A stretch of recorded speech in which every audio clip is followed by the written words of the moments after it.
Venom from Newcastle, England, was formed in 1978 by members from a couple of previous bands, including one called Guillotine, that included Jeffrey Dunn on guitar.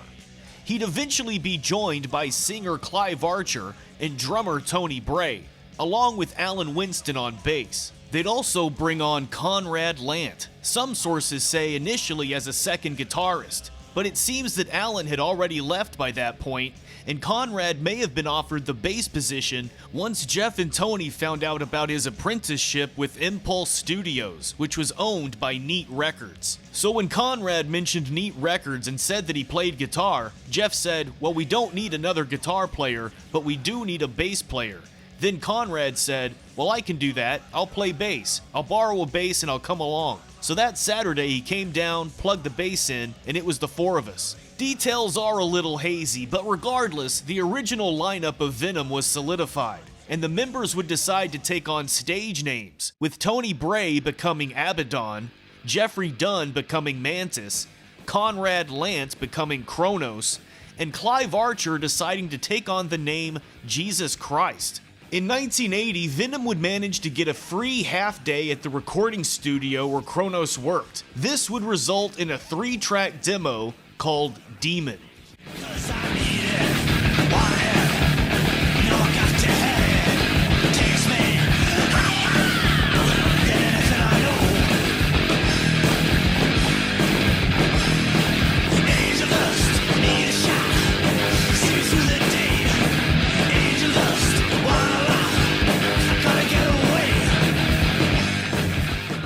This would be followed up 6 months later with a second demo, featuring more of Venom's aggressive, raw, and pummeling sound.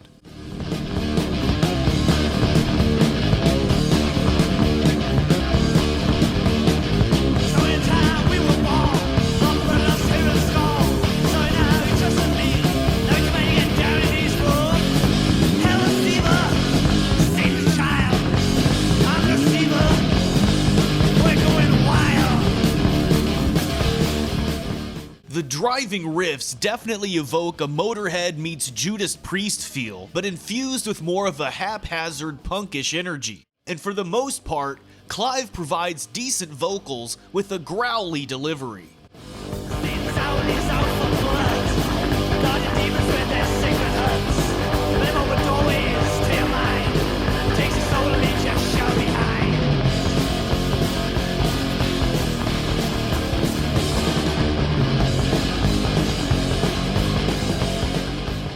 However, Mantas would suggest that Cronos sing on the track Live Like an Angel, with the idea of using it as a break for Clive's costume change during concerts.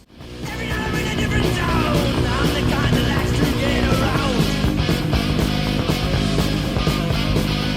Living fast, I'm on the run. I think my time just doesn't always die. Live like an angel, die like a devil, got a place in hell reserved for me. Live like an angel, die like a devil, gonna burn in hell, that's where I wanna be. Cronos maintains that barking, gruff delivery, but his vocals have way more character and demonic personality than Clive's and add another layer of evil to the music. After the session for this demo was over, everyone, including Clive, agreed that Cronos was a better fit as vocalist, so Clive would step down with Cronos handling vocals full-time, and Venom becoming a three-piece. This revamped lineup would get picked up by Neat Records and release their first single in April of 1981, In League with Satan.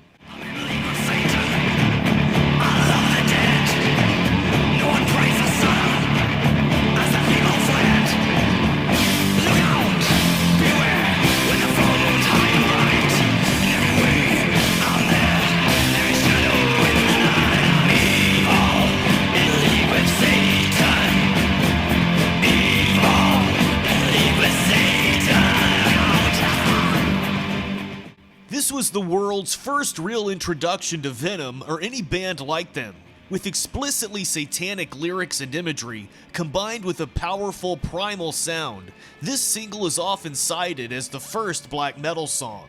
What it lacks in production, it more than makes up for with attitude and atmosphere, featuring a marching drum beat, chaotic guitar, and hellacious vocals from Cronos. Although the B-side, Live Like an Angel, better showcases the band's speed. With a positive reception to the single, Neat Records would give Venom 3 days to record all of their material, presumably as demos. But the label instead decided to release those unpolished recordings as the band's first official album, Welcome to Hell, at the end of 1981.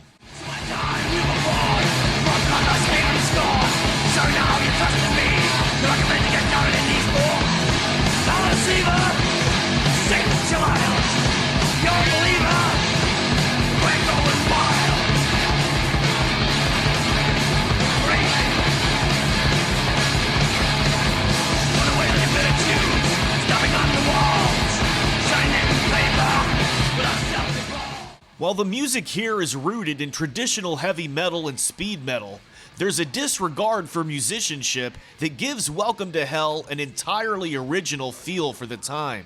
It's fast, raw, and sloppy, yet never hard to listen to. And if the point is creating enjoyably dark musical mayhem, Venom more than succeed with an album that would go on to influence countless future metal bands. We will kill death, not debating on the deeds we've done. Our command, death, kill. I cannot feel a death in the sun. Burning lives, burning, and me for the mercy of God. Ancient cries crying, acting back on the way of the dog. Welcome to hell. Welcome to hell. Welcome to hell.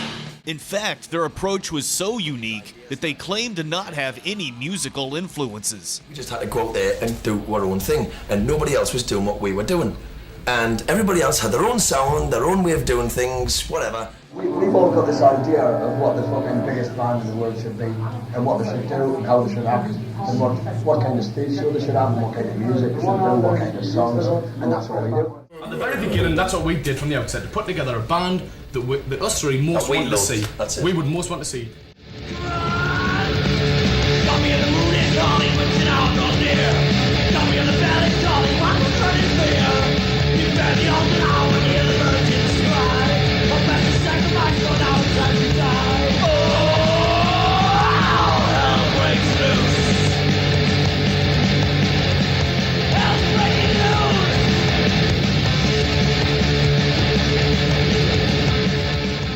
But crucially, although they're fairly simple overall, the tracks are still really good even without the theatrics and atmosphere. Take away the insane distortion and frantic execution, and you still have some pretty catchy songwriting combined with deceptively talented guitar playing. Switching out!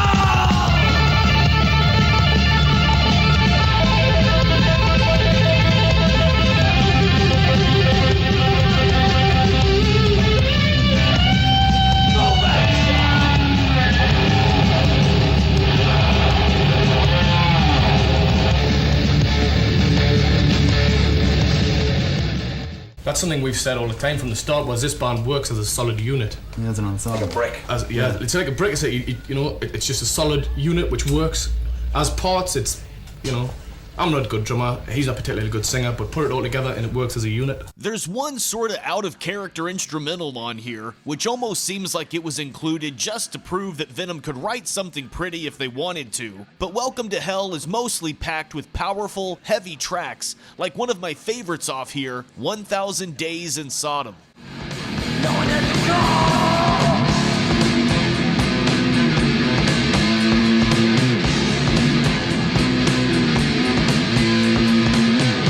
1,000 days in Sodom. 1,000 days in Sodom. The ways of God forgotten. 1,000 days in Sodom. In August of 1982, Venom would release their second single, Bloodlust.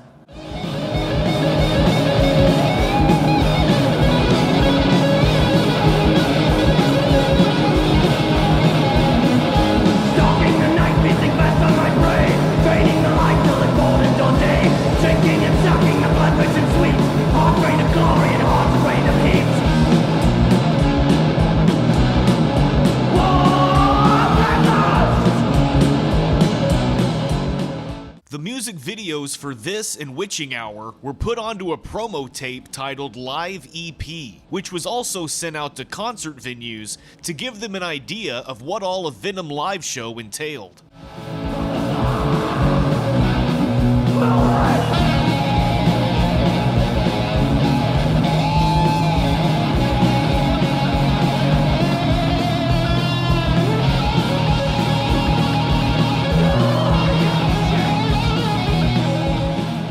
In November of that same year, Venom would release their second album, Black Metal, which is arguably their most influential.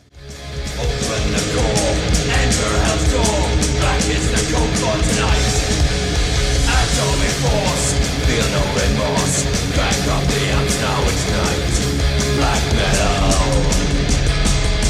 black metal,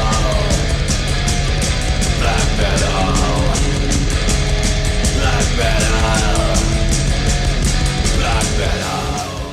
Not only does black metal continue Venom's bombastic occult approach to heavy metal, but it gives an entire subgenre its name. Black metal. Black metal? Power metal? I don't hear that. What exactly is black metal then? That's our music.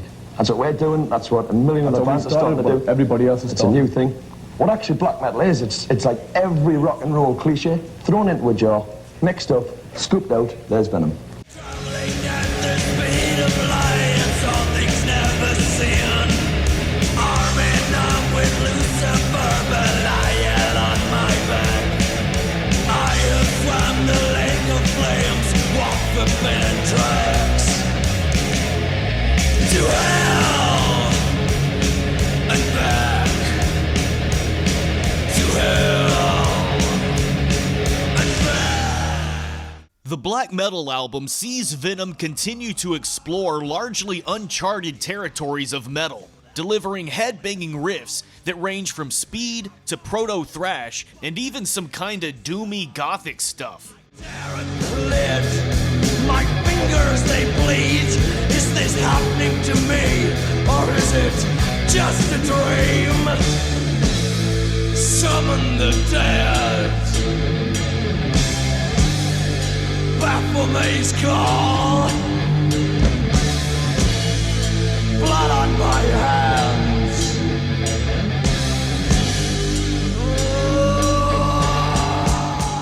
Once again, regardless of the gimmick, there are some very cool songs on here, including Countess Bathory, which would clearly inspire other bands like Metallica. And while I couldn't find any proof that it influenced Nirvana's Smells Like Teen Spirit, I can definitely hear it.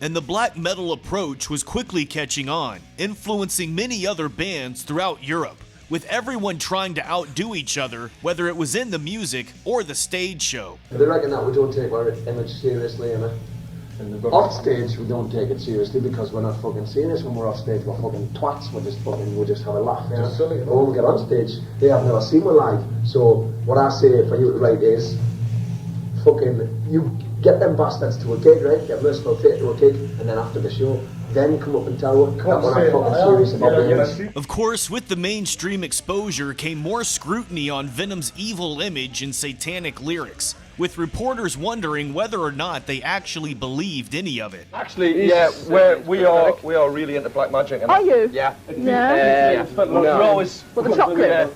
We've been frequently caught running around in the nude. Really? Yeah, with horns. Chasing virgins and that. Really? Really sort of evil in that, yeah. Yeah. Believing in Satan is exactly the same as believing in the Bible. It's just the other side of the coin. I don't believe in any of that bullshit. I think if people who go to church are worshipping a false idol and it's bullshit, same as I believe if somebody sits in front of a cross and an inverted cross and prays to Satan, it's bullshit. You pray to yourself, you believe in yourself. That's all Venom we've ever been, we believe in ourselves. We're saying about Satan because he always gets a bad deal. and we sing powerful songs, so it fits, you know, that's all. We play what we consider to be the heaviest, fastest, most potent music that has ever happened. And to play that kind of music, I can't start singing about ships, flowers, daisies, and things like that, right? Or love, and hello baby, I love you, you love me. I can't do that. So to make the relationship happen, you've got to sing about something else that has got total power, you know? So you look at, what do you look at? You go, right, Satan, how much power has he got? But regardless of their strong fan base and influence within the metal community, Venom still wasn't a big hit with most mainstream critics. And in order to defend their songwriting, creativity, and technical abilities, Venom's third release, At War with Satan, would open with the 20-minute title track.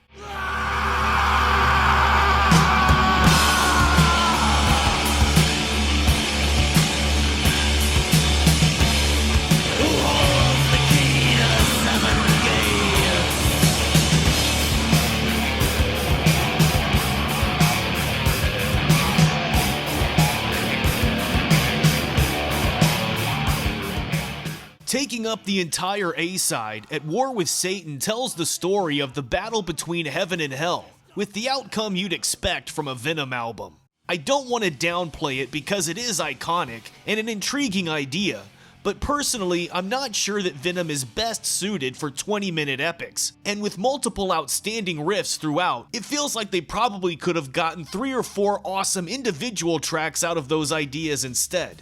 But still, it remains one of Venom's classic tracks.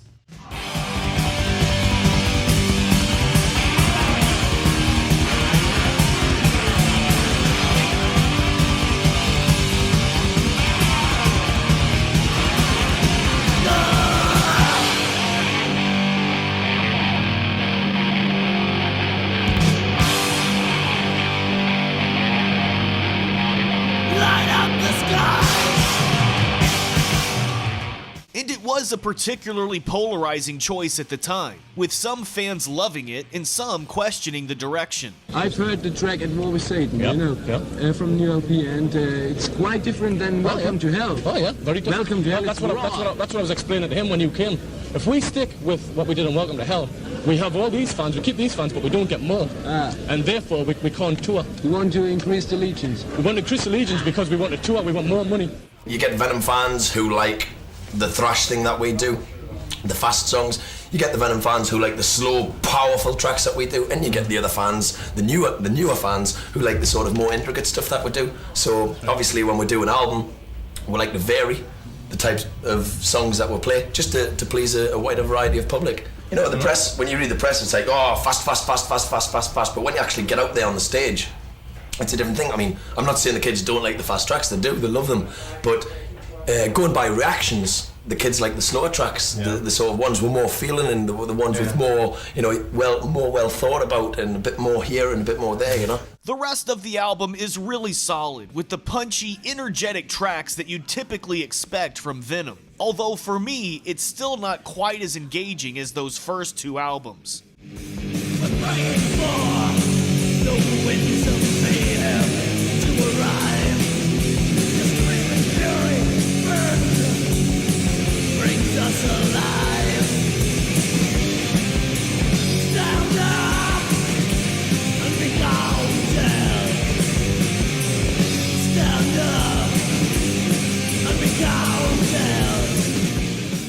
In the closing track, a fully atmospheric entry that surely influenced bands like Celtic Frost, is another love it or hate it element that may have had some listeners scratching their heads.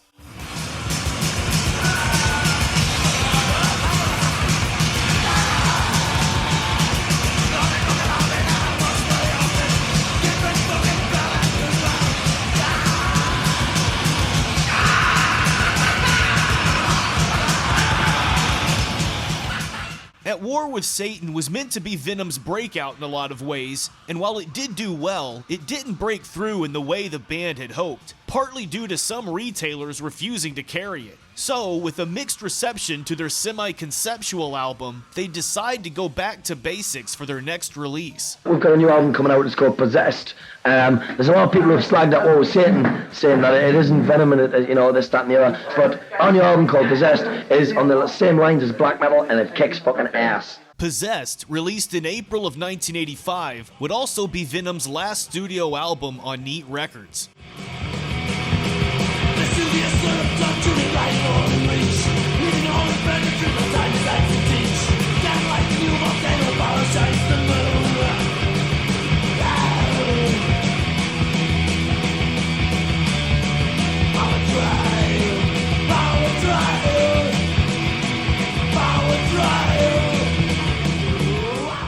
A lot of Possessed was written prior to At War with Satan, so it definitely does have more of a black metal feel to it, with a return to focusing on straightforward speed, thrash, and black metal tracks.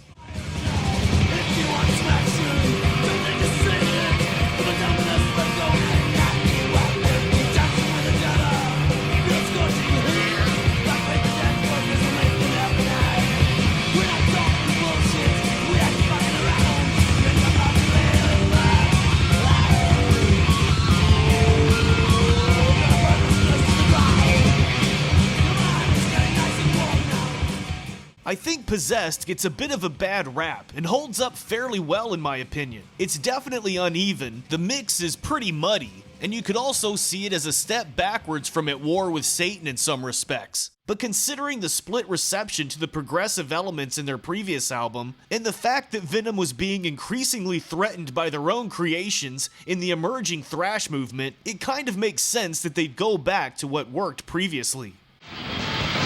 Justifying with a bullet to the stack. Sometimes the demons there, burning so bad. You won't last. Jason's weapon blasphemy. There's not a difference. His lights to their eyes. You look further. You take a chance. From the day you end. You will burn. Too loud. For the ground. Too loud. This album was also the band's first time recording outside of their usual studio, which may explain why the production is so rough. But regardless, the dark energy and chaotic drive of the first three Venom albums are still there, including on a rare Venom instrumental in the thrashy A Wing and a Prayer, and notably the title track, which ended up on the PMRC's Filthy 15 list.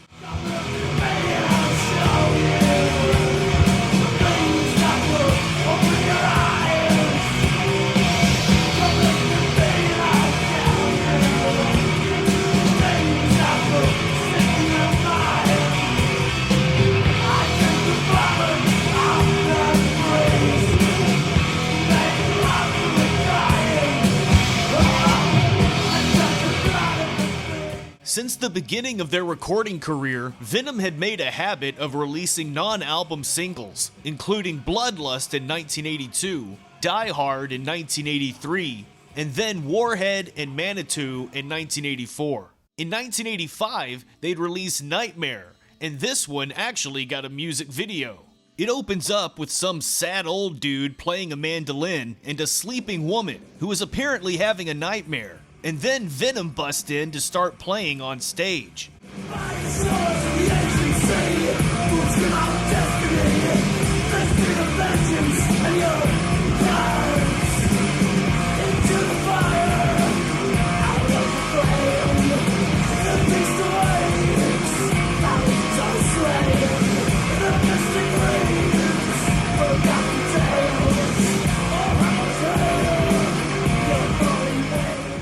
Later, we see Cronos standing in front of a castle wearing his best ringmaster costume, complete with a top hat. Then he goes walking through the woods and angrily stumbles upon the sleeping lady's nightmare, where she's having a picnic and dancing with an old-timey soldier guy who wishes her a happy birthday and goes in for a terrible kiss, before suddenly turning into an old hag.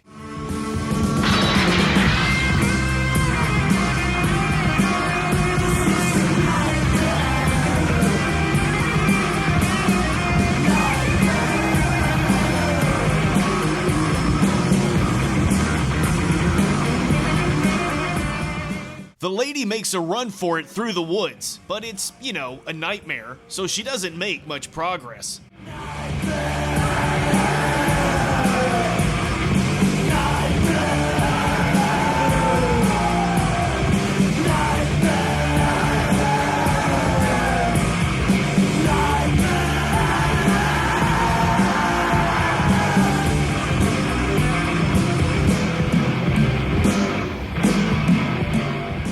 The sleeping woman wakes up to find the old hag sitting next to her bed, and after a feint so fake they had to show it twice, the credits start to roll. And if you sit through them, not only are you treated to Lug, the best roadie name ever, but once the credits are done, we also get one final jump scare. In early 1986, Venom were working on their next album with the working title of Deadline. However, Mantas had been unhappy and stressed out since Possessed, and would eventually leave Venom to go do his own thing. He'd be replaced by two guitarists in Jimmy Clare and an American, Mike Hickey. And this lineup would sign with Film Tracks to record the actual fifth Venom album, 1987's Calm Before the Storm. Welcome back, devil here, before the newborn starts to cry. And it's all in the eyes of a child, flaming star of the call of the wild. Black Christmas, devil's eve, the whispers I am the breeze. Black Christmas, devil's wine, the river beats in time. Overall, Calm Before the Storm is a bit of a mess. Stylistically, it's all over the place, with some fairly straightforward blackened metal, like the opening track, Fire and Gypsy, some kinda thrashy punk on Metal Punk, and then a handful of tracks that go into a misguided pop-leaning direction, with Beauty and the Beast possibly being the greatest offender. They summon me, my slave, bring her to their love. The beauty and the beast. The beauty and the beast. She calls Christ to churches crimson, but I can see the blood on your sins. I've got to take her, leave her, take her. Tell me the price if I deliver. And the formula for what made those early Venom albums work is gone. Cronos attempts more conventional vocals here, for example, and while Jimmy and Mike are super solid guitarists, their more polished delivery feels oddly disjointed against Venom's primal and primitive foundation.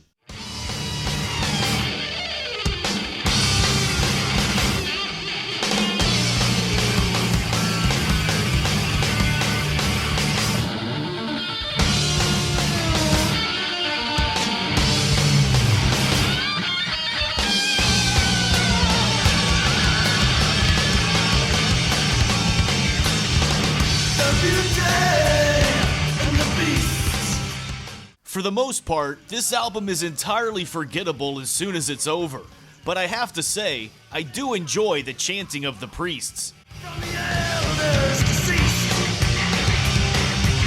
we're chanting, they're chanting.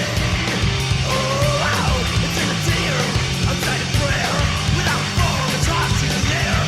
It's in a kiss, within a bite, it brings the darkness into light. The chanting of the priests, whoa, the chanting of the priests. Meanwhile, Mantas was having a blast doing his solo album, the surprisingly glammy Winds of Change.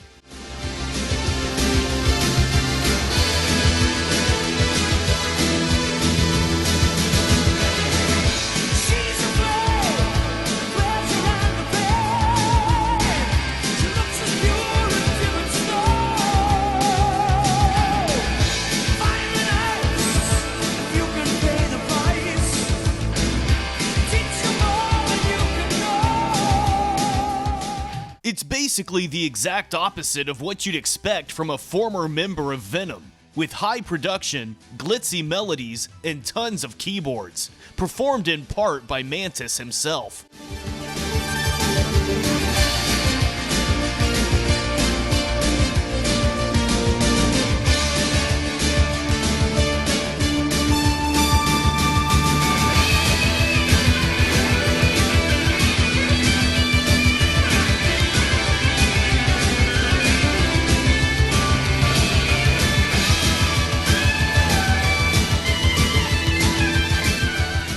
But even so, it's actually incredibly catchy and is a far better use of a more commercial sound than Calm Before the Storm. It was a breath of fresh air, that's all it was. It was just a silly period, it was definitely the 80s. As much as the music that I write is heavy, I've always been into hook lines, choruses, and melody, so I suppose I've always had that. And when I write songs, I always write with the audience in mind. It was rebellion on my part as well. I always thought to myself, say for example, you've got a white wall in your room and you want to change the room. What the fuck are you going to paint it? White again? You know, change it. And that for me was the analogy for the Winds of Change thing. It went from being a part of this, we're satanic and so on, and now I'm doing this. And everybody went, what the fuck?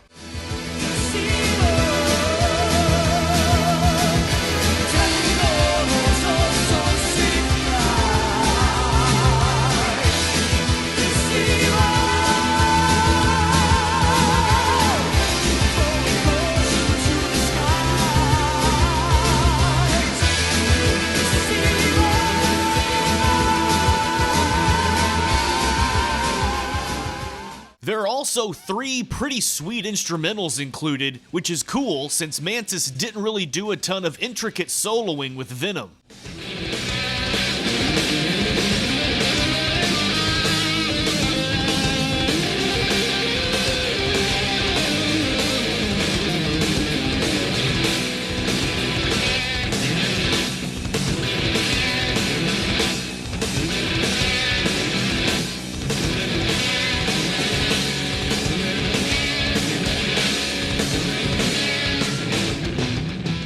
Before Mantas could start touring with this new group, he'd get an offer to rejoin Venom. It seems that Cronos and Abaddon had also had a falling out by this point, with Cronos leaving the band and taking the 2 new guitarists with him. However, Abaddon had come into a record deal with Music for Nations through an artist management company he co-owned with Venom's manager, Eric Cook. So me and Eric had a deal with Music for Nations for some of the other bands that we had on the label. And I was talking to Music for Nations founder Martin Hooker, and he said, why don't I give you a deal for a Venom album? So we did this deal and got excited, and Eric said, you do realize you haven't got a fucking band, don't you? So Abaddon was able to talk Mantas into returning to a version of Venom, but only with the help of new bassist and vocalist Tony Demolition Man Dolan, along with second guitarist Al Barnes, who'd played with Mantas in his solo band. This lineup of Venom would kick off their new 3-record deal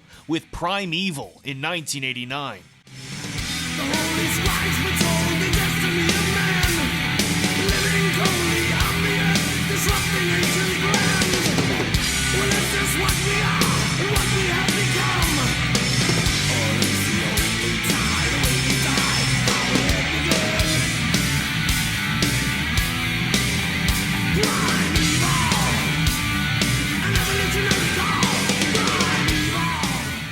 Prime Evil is freaking awesome. It sounds amazing with the black metal attitude and thrashy heaviness you'd want from a Venom album, but with a more modern feel and just the right amount of melody.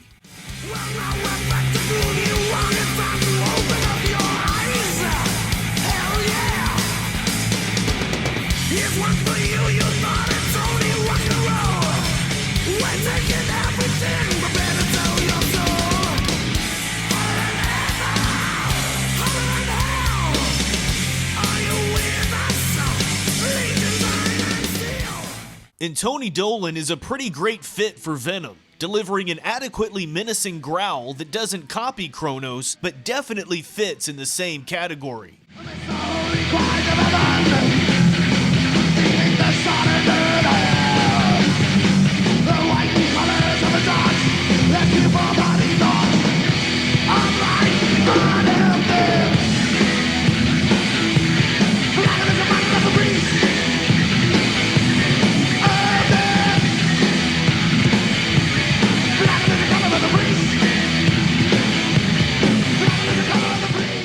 Plus, he displays a bit more technical skill with his playing than Cronos, laying down some nice bass lines as well.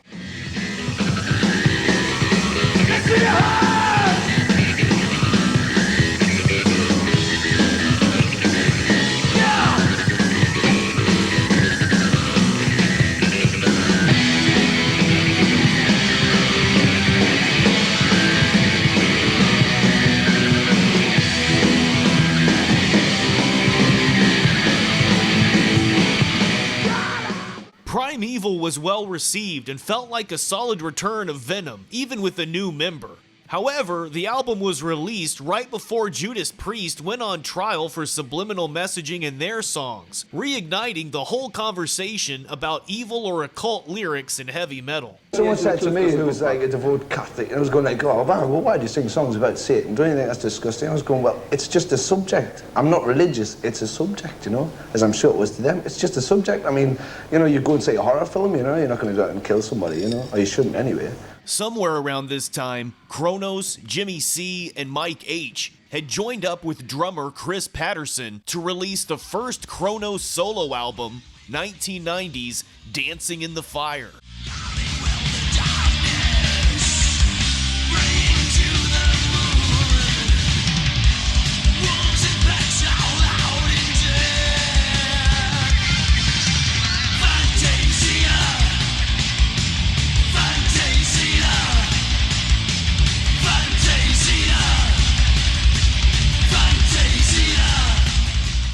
And I have to say, it's not bad. It's pretty thrashy, but also does a much better job incorporating a more commercial sound than Calm Before the Storm did.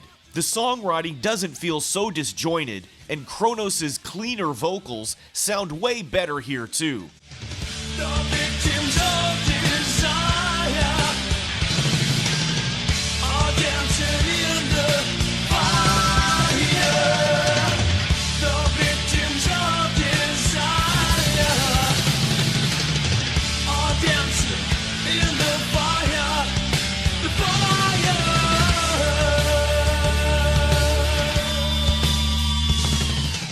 Then in 1991, Venom released their follow-up to Primeval, Temples of Ice.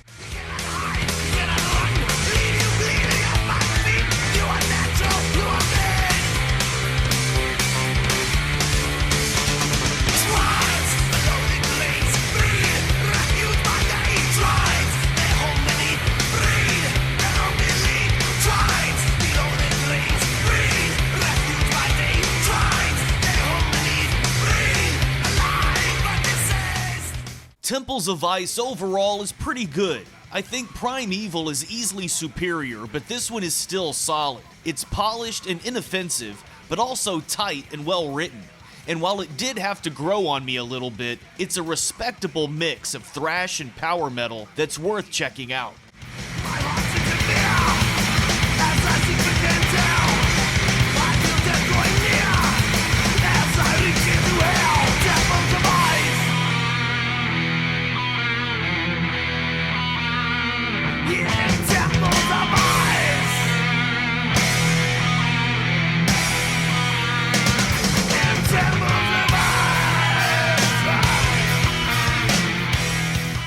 Although the bizarrely hellish album cover on this one definitely didn't do it any favors, especially considering a title like Temples of Ice could have inspired some pretty cool heavy metal artwork.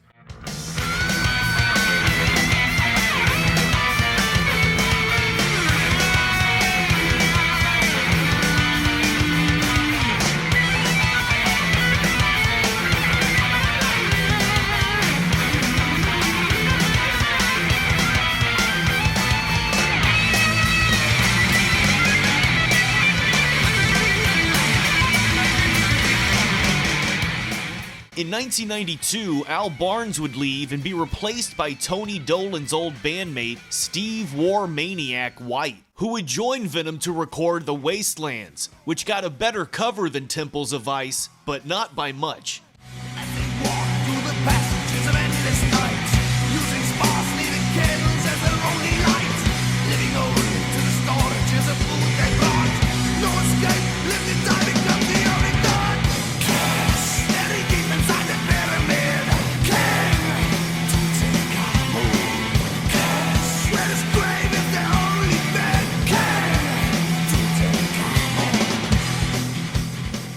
The Wastelands is fairly similar to Temples of Ice in direction, but with more prog elements mixed in.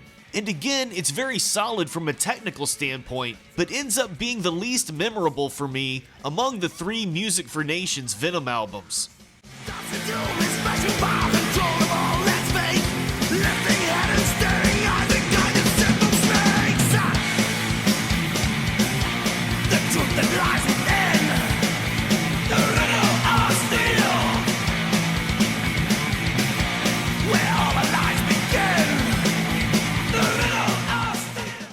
the state of heavy metal music in the early 90s, it makes sense that these might not have found much traction at the time. But both Temples of Ice and the Wastelands are considered hidden gems by some Venom fans, so they may work better for some listeners than others. Cronos and Company would release another album in 1993 with Rock and Roll Disease, which is largely along the same melodic thrash lines as Dancing in the Fire. And overall, it's not bad. They'd record a third album called Triumvirate, but it was never released, due to the original Venom members reuniting in 1996, although the plan at first was only to do a show at the Dynamo Festival. Well, again, that was about me and Eric. As part of our management company, we used to video bands at the Dynamo Festival in Holland. We did it for like 10 years. One year, I'm sitting down with some of the crew. We used to go down and have a drink with them at hotels and whatnot. I sit down with a crew member and with Andre Verheyen, who ran the show, and he said, "So when you gonna get Venom together?" It started really in 1993 with a promoter from the Dynamo Festival, Andre Verheyen. I've been friends with Andre for a long time, and he used to like Venom in the early days. And we were talking one year at the Dynamo, and he said, "Why don't you speak to the original band members and get back together and headline the festival, you know?" And we all thought it was such an easy thing to do, but it took 3 years to make that happen. Me and Eric tried for like a year to get Mantas and Cronos to sit around the table together, and eventually it happened. And Eric had, in the meantime, done an album deal because Dynamo was going to be a huge deal, but it wasn't going to pay us any money. So how are we going to pay for things to happen? Eric said, if we're going to do that, why not do an album deal? The album deal would become Cast in Stone, released on Steamhammer Records in 1997. I am the evil one, the tender sinner man. Haunting Diabolus, hell by a fan. Omnipotent Lucifer, Asmodeus my soul. Feeding off in human life, blood of liquid gold. Overall, Cast in Stone is just okay for me. It's not bad, it's not great, but it does have its moments, and it feels like the three original members are doing what they can to deliver a sound similar to that of the black metal period. Flesh and bone, evil one, cast in stone.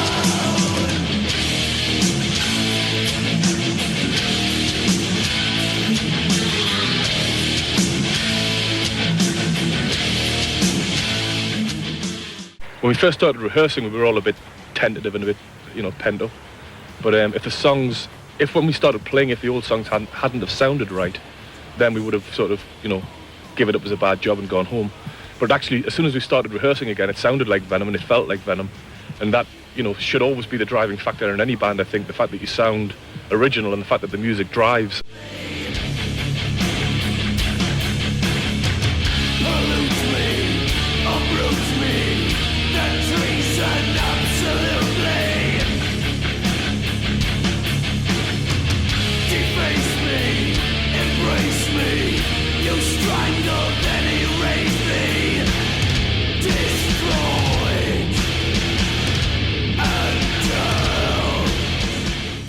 But regardless of whether or not they sounded like the old Venom, internal tension and personal issues were still there, and it wouldn't take long for everything to start falling apart again.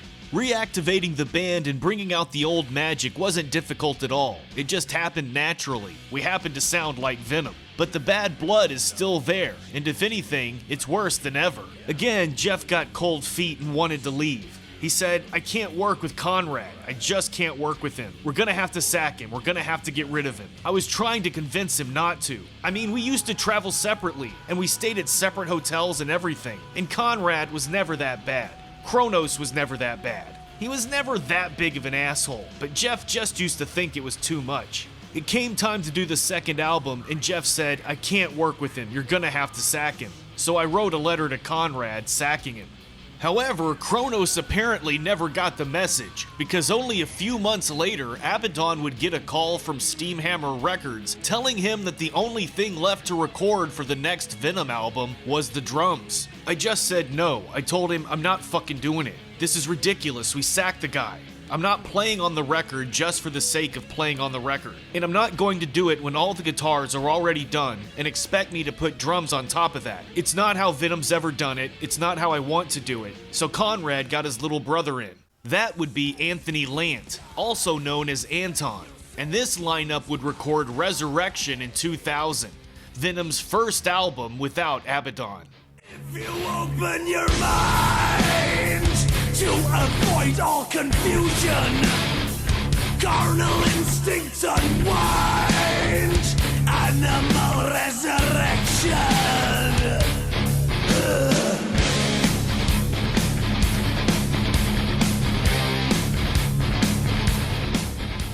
Resurrection didn't blow me away or anything, but I liked it better than Cast in Stone. A lot of it does feel a bit similar, and there are the inevitable groove metal touches, but some tracks kick more ass than others, and there's enough on here to make this album worth a listen. Crowley pronounces a mystical law.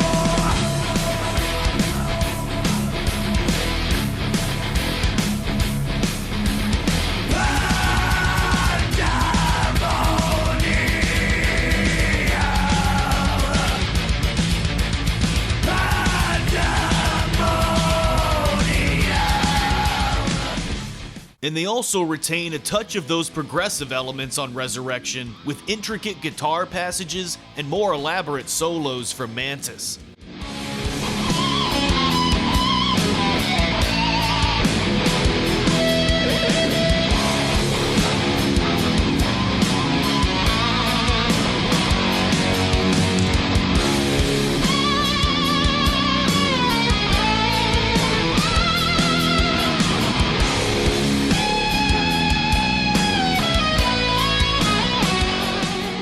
Plus, Cronos does sound pretty cool on vocals, with lyrics containing all of the black metal blasphemy you'd expect.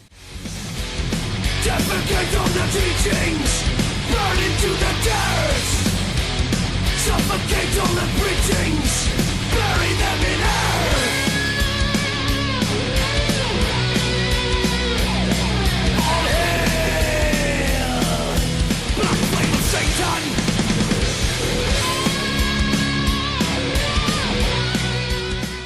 Interestingly, on the exact same day Resurrection came out, Abaddon would release his solo album, I Am Legion, which is made up of pretty unlistenable industrial metal with Abaddon on vocals.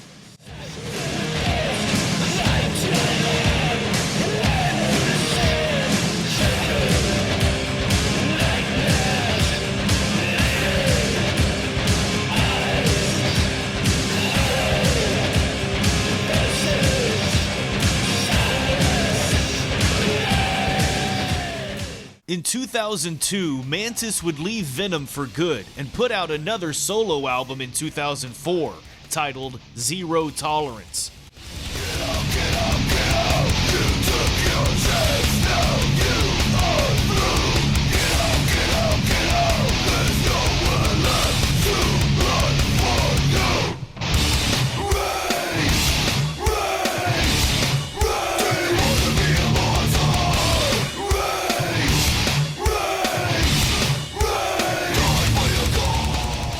This one again goes in a somewhat surprising direction, opting for more of a Fear Factory sound with fuzzy industrial riffs. For the next Venom album, Cronos would bring back Mike Hickey, this time as Micus, and this new lineup, now with only one original member, would release Metal Black in 2006. Eternal night encroaches, disaster speaks his name. Ignite the fires of Hades, a world engulfed in flame. You burn in hell, vision shared by the blind.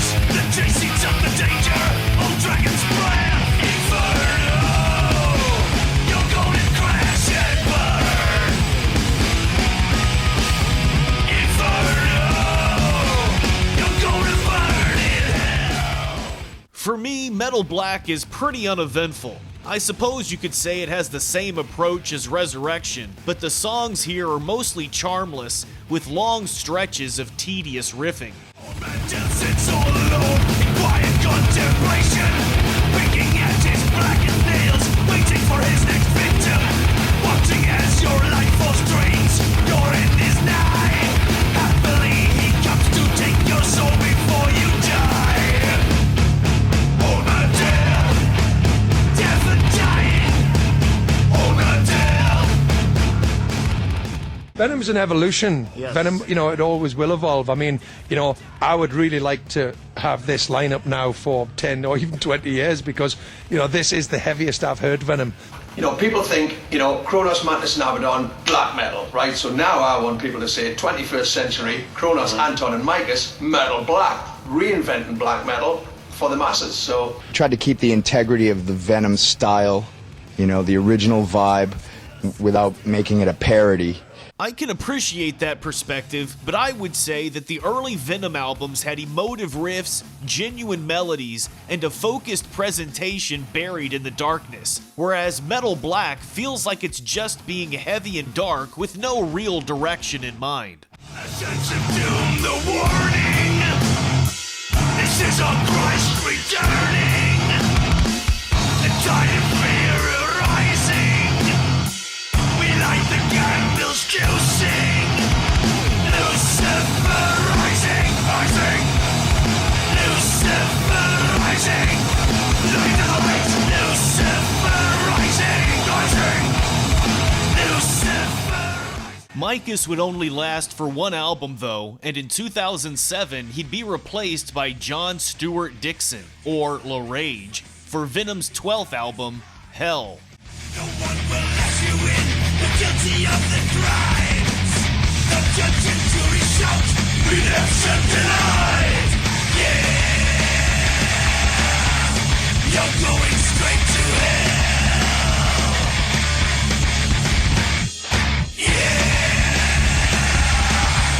you're going straight to hell. This one pretty much follows the same approach as Metal Black and doesn't do much to rise above that release. I mean, the music is heavy enough that you can settle in and headbang along with the trudgy riffs, but it also all kinda runs together, and even after a couple of listens, nothing specific really stood out to me here.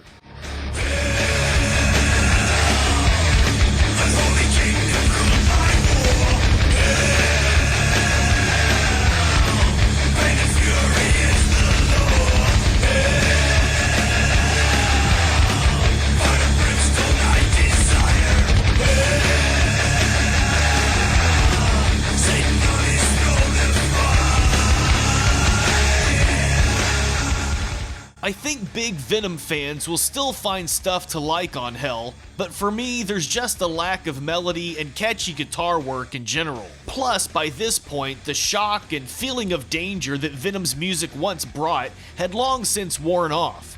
And while everyone sounds good on this album, the songwriting overall just ends up feeling fairly generic. Hell would be Anton's last album with Venom, and he'd be replaced by Danny Needham, aka Dante, in 2009. After a couple of years touring to get fans familiar with the new lineup, Venom would release Fallen Angels in 2011. Receiving exactly what we're needing, beholding, unfolding, see clearly where we're going. Run towards your goal.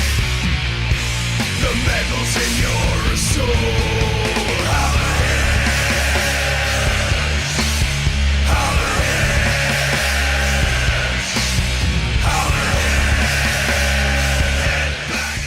Even with a new drummer, Fallen Angels feels like more of the same with a general black and thrash direction and very little melody. I'd say Fallen Angels is marginally better than Hell though, and while it still isn't much to write home about, there are some cool riffs to be found.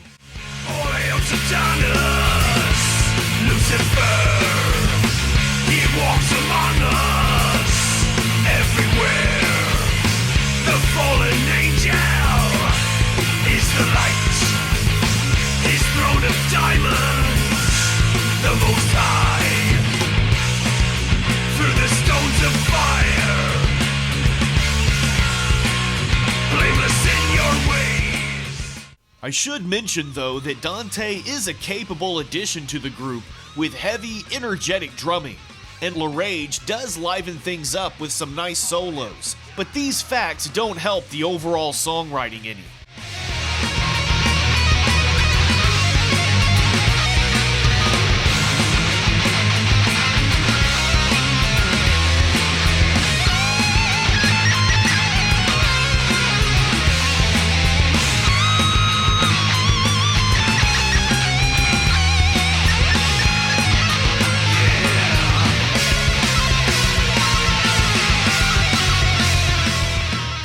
In 2015 would see the release of the 14th Venom album, From the Very Depths, and I wish I could say things improved here.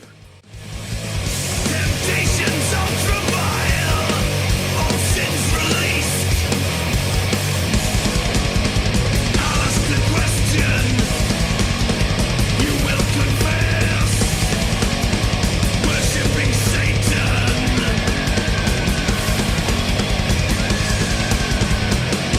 From the very depths. But I think it's safe to say that Venom have settled into a bit of a formula by now, and you know exactly what you're going to get. We're fast and furious, interstellar glow. Ain't gonna change what we do. Atomic metal motherfuckers coming through. Light up the Martian stacks. We're killing Kid Creole with devastating thrash. The death of rock and roll, yeah.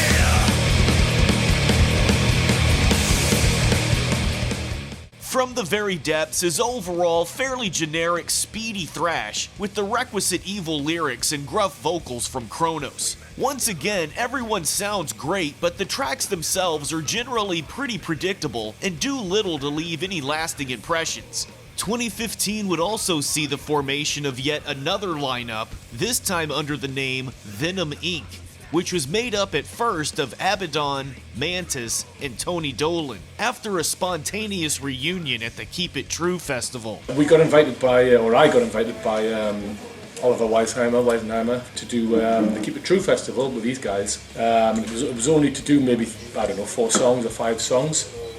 Would I do it? Would we play some Venom songs? And I was like, yeah, of course, why not? Why wouldn't you do that? And we came off stage and everybody was having a good time. And his telephone just fucking lit up with fucking invites to play here, play there, play Toulouse, play everywhere. And there was this whole tour of Europe, and then Far East came in, and then South America, and then North America, and then everywhere saying that they want gigs. It was a case of so many people wanted us to play. It was the same with the name. The band, we batted a few ideas about. The band was going to be called Iron and Steel. And everybody said, no, this is fucking Venom. It's like, there's 2 members of the original Venom. You're playing these songs that you wrote together. What the fuck? This is Venom. And it's like, well...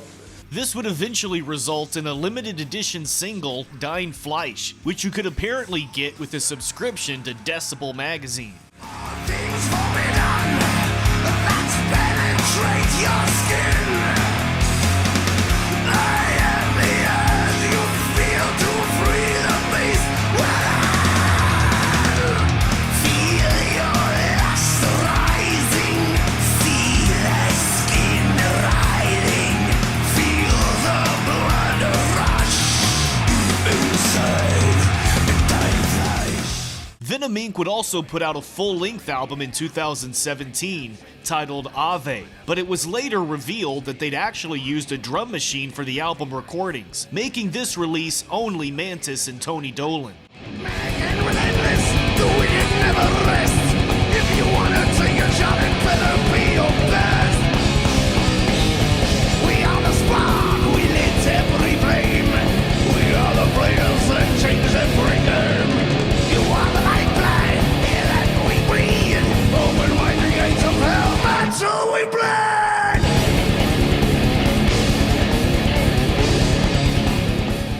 While it's still fairly straightforward, speedy thrash, I do enjoy Ave quite a bit, and definitely more than the most recent Venom albums. Conjuring his cold blood magic voices in his head. Foretell the blight of evil that befalls the homes of man. Divining necromantic with it dogs in his thick blood. Cold. Blood.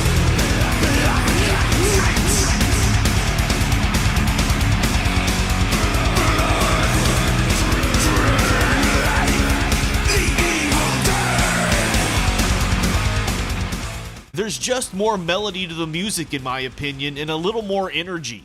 Plus, Mantas delivers some excellent guitar work here and elevates a lot of these tracks even more.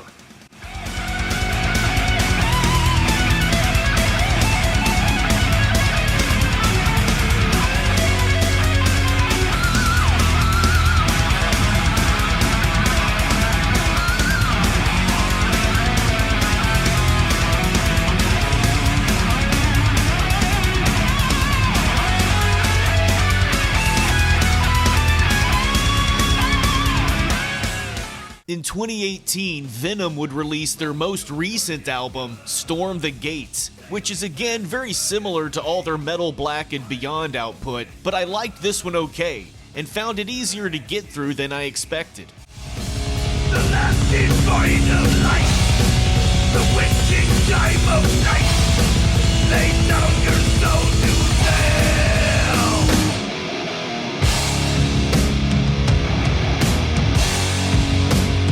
100 miles to hell.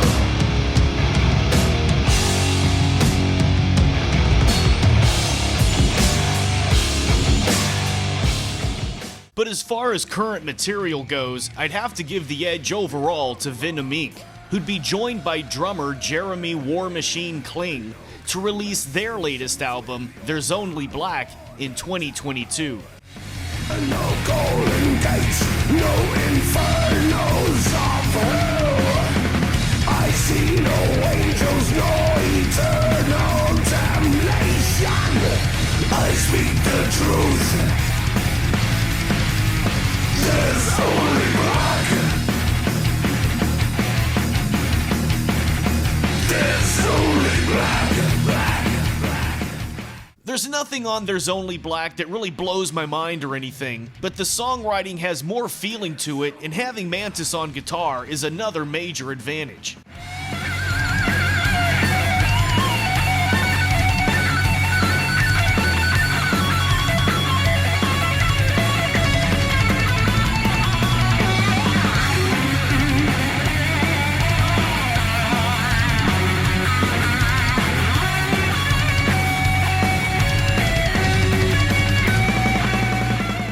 So for now, that is Venom, Venom Inc., and all of the original Venom members' solo albums so far.